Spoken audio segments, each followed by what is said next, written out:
Welcome to our lesson on circle theorems.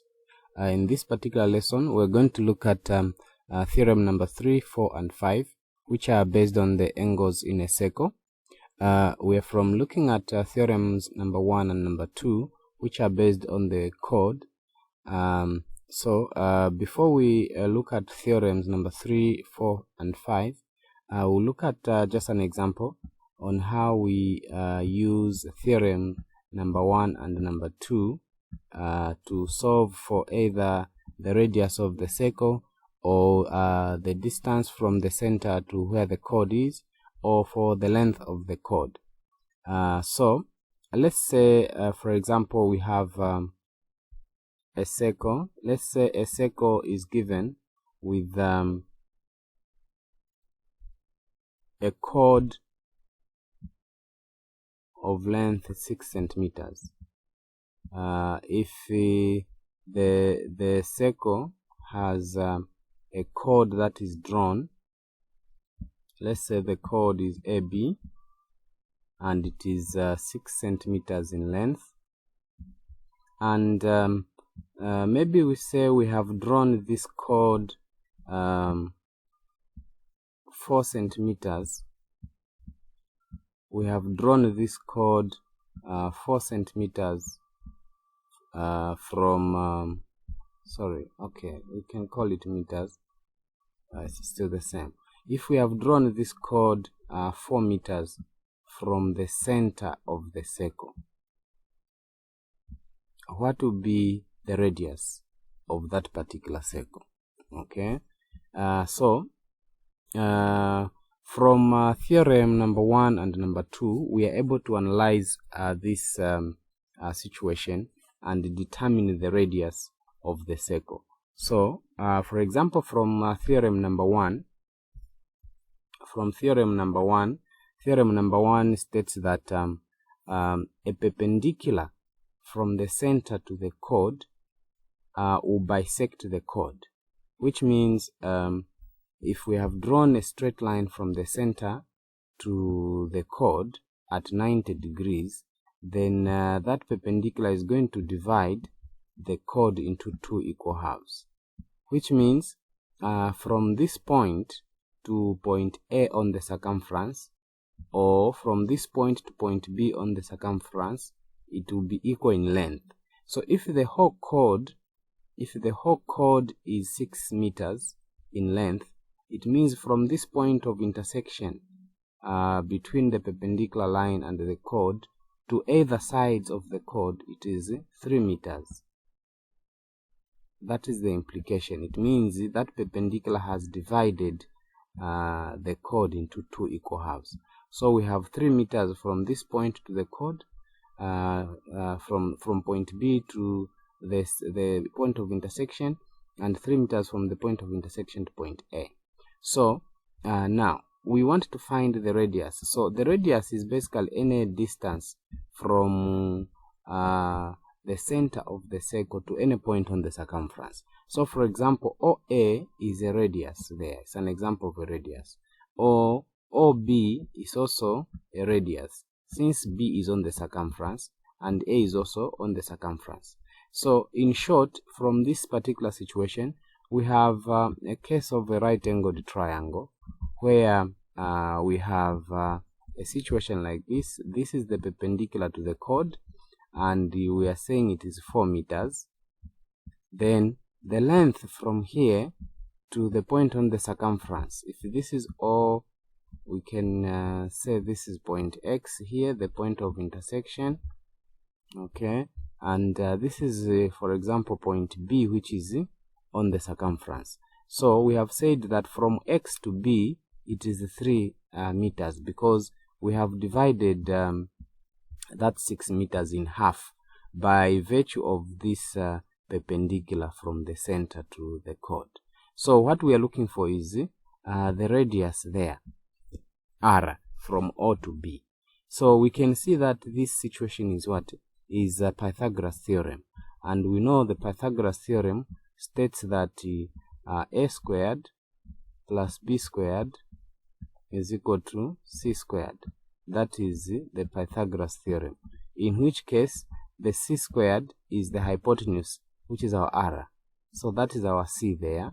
And the a and b could be the two adjacent sides that we are talking about as the vertical perpendicular from the center to the point x, the middle of the chord, and the b could be from the point of intersection to the circumference. So if we substitute and solve, we'll have 4 squared plus 3 squared is equal to the radius r squared, and 4 squared is 16 plus 3 squared, which is 9, which is r squared, and 16 plus 9 is 25,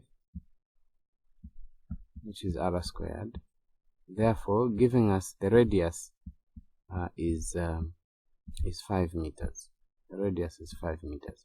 So in short, we have used theorem number 1, which is a perpendicular from the center to the chord bisects the chord. We have used that theorem to determine the radius of the circle. We were given information about how long the chord is, and we were given information about how far that chord has been drawn from the center.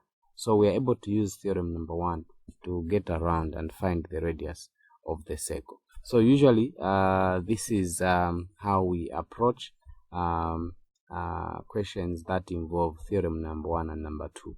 We utilize the Pythagoras theorem to find either the radius or the length of the chord, or how far the chord has been drawn from the center of the circle. So that's an example from the first 2 theorems on the circle. Now we are going on to the 3 theorems, theorem number 3, theorem number 4, and theorem number 5, based on the angles in the circle.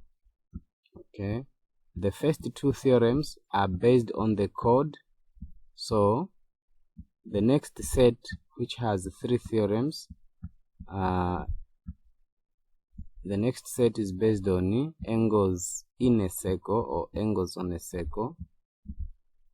Let's say angles in a circle so that it will be easy for us to remember what we are going to discuss. So now there are 3 types of angles that we are going to look at to determine the 3 theorems. So theorem number 3, we have already looked at theorem number 1, which is a perpendicular to the chord bisects the chord. Theorem number 2 is 2 chords that are equidistant from the center, they are equal in length. So we are moving on to theorem number 3. Okay, theorem number 3 says angle at the center is twice angle at the circumference. Angle at the center of the circle, angle at the center of the circle is twice the size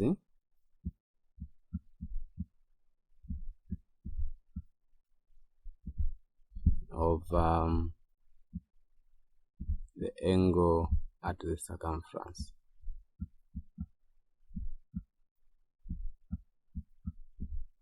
If they are on the same chord or subtended by the same arc. Okay, so what does this mean? This means if we have a circle like this, the angle that is at the center of the circle will be 2 times the angle which is at the circumference. So if this is our center here, if this is our center, let's say we have a chord PQ or an arc PQ, then the angle which is at the center here will be 2 times the size of the angle which is at the circumference. So if the angle at the circumference is, for example, 20 degrees, it means the one which is at the center will be 20 times 2, which is 40. Okay, so or in short, if this angle at the circumference is x, then the angle which is at the center is 2x. The key point is that these two angles must be coming from the same chord or subtended by the same arc. You can look at this PQ to be either a chord or arc.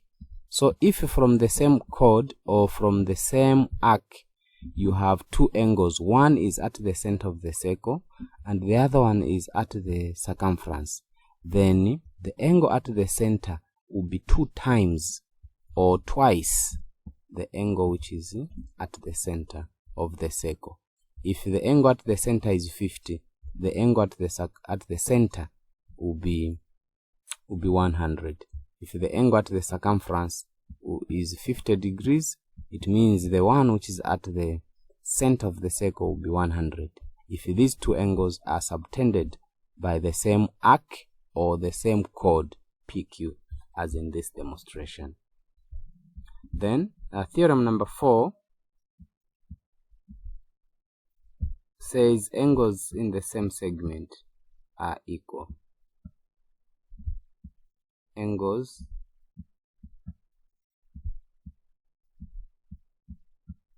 in the same segment are equal.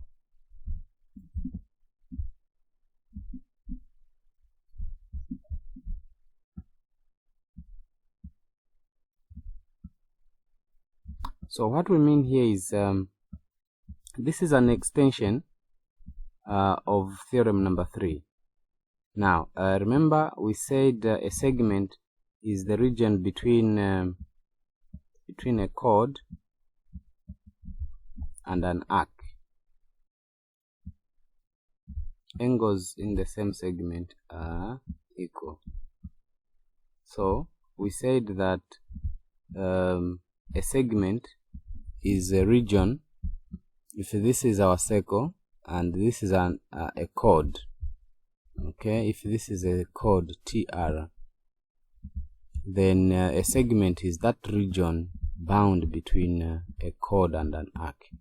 So that will be called a segment. So what we are saying is that angles that are in the same segment, they are equal, of course subtended on the same chord. Okay, these are on the same chord or same arc. Of course, since it's a segment, so we can refer to a chord, same chord.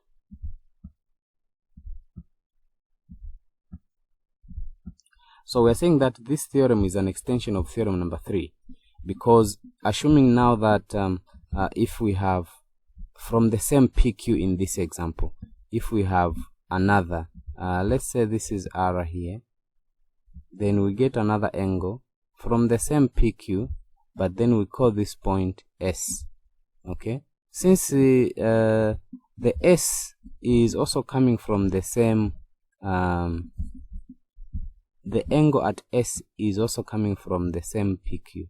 It means S will also be what? It will also be half of the angle at the center. Okay, because the angle at the circumference is half the angle at the center, or vice versa. We are saying the angle at the center is twice the angle at the circumference. So if we have an angle S which is coming from the same point PQ, just as the angle at R, which is also coming from the same point PQ, it means we'll conclude that the angle at R and the angle at S will be the same. Okay, they will be equal because these are coming from the same chord PQ and they are all half of the angle at the center. So in short, if you have a particular chord like a chord TR and you have angles in that chord TR coming from the same chord TR, those angles will all be of the same size because they are subtended from the same arc. Okay, usually in circle theorems you see these angles just wrapped around like zigzags in the circle. Whichever way you look at them, whichever way you may look at them, you can identify which angles are in the same segment. So in this case, we can identify that we have a chord, for example, this point and this point. Okay, we can say this is M, point M, and this is point N. So all these angles here, angle at A, angle at B, angle at C, these are all in the same segment, okay, because there's a chord MN. So this is the same segment, the region bound between the chord and the arc, that major arc. So all these angles at A, B, and C, they will all be equal because they are subtended by the same chord MN. Because there is a particular angle from MN which is at the center, which is two times the size of these angles ABC. So that is theorem number 4. Theorem number 4 states that angles in the same segment, they are equal. And then lastly, on the 3 theorems based on the angles in a circle, which is theorem number 5, it talks about angles in a semicircle, they are right angles.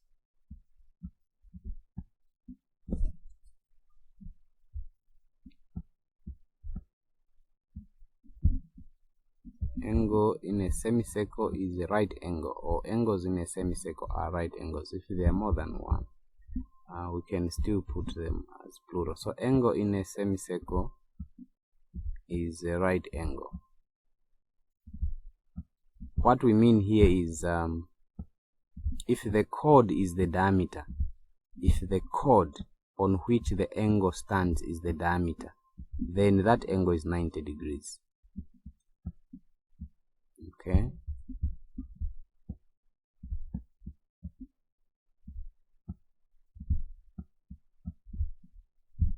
So if we have a circle and there is a chord which is a diameter, if we have a circle and there is a chord PQ, okay, we have a chord PQ. These are just variables that we are using. It could be any other variables. So if this chord is passing through the center, which means PQ is the diameter, so any angle that subtends on the circumference from the points PQ, this angle will be 90 degrees. The angle that is at the circumference of the semicircle, because this is if PQ is a diameter, it means this is half of a circle, this is a semicircle. So an angle in a semicircle is a right angle. So if you look at the chord, it's a diameter, and there is an angle that is coming from the chord. There's an angle which is coming from the diameter as a chord. Then that angle is a right angle, or 90 degrees. You could have 1 or 2 different angles in there. As long as they are coming from the same chord, which is a diameter, it means all those angles, they are 90 degrees. Again, this is an extension of theorem number 4, because in this case we are now saying that chord is what? Is a diameter. In this case, the chord is a diameter. The chord we are referring to here is the diameter. So it's like we want to expand on our understanding of theorem number 4, where we are saying angles in the same segment, they are equal. Now if that segment is a semicircle, if the segment is a semicircle, which means the region bounded between a diameter and an arc, it means the angles that will be the same inside, those angles will all be right angles. They will be 90 degrees angles. We'll look at some examples in our next lesson.